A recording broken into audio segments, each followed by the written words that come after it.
This next exercise is called standing windmill. So what you need is you need to find a wall where you have a fair amount of room, so you don't want a door or windows or anything on either side of you. You want to place your feet so that they're pointing directly ahead of you, straight underneath your hips.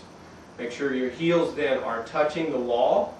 Then put your buttocks on the wall, your shoulders on the wall, and your head on the wall. And the object of this exercise is to move like a clock. So it's going to happen right here at the waist. That's where the hinge is. So you don't want to just sort of roll over. So watch me. I don't do this. I want to move at the waist as I go through this movement. So what we do is once we are all lined up, double-checked our alignment, we put our arms out, head back, and now we want to slowly go over at the waist as far as we can. Then come back, slowly go over to the other direction, back, back, back. Now once we've done 5 repetitions, and it's back and forth as 1 rep, we want to spread the legs out so they're slightly wider than shoulder width.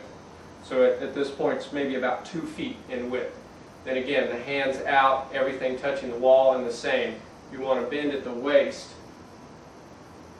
as you go back and forth.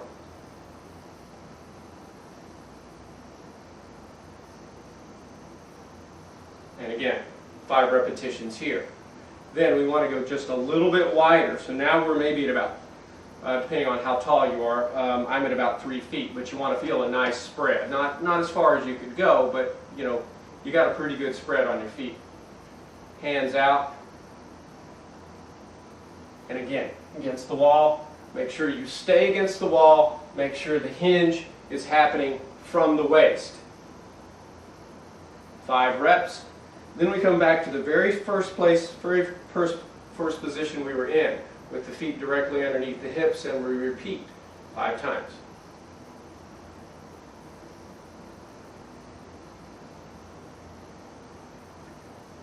And that is standing windmill.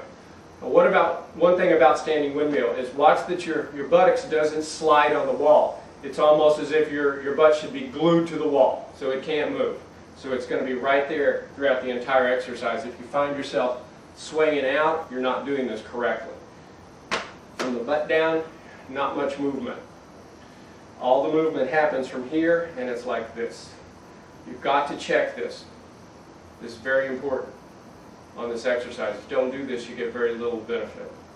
And that, again, I already said, but I'm saying it again. This is standing windmill.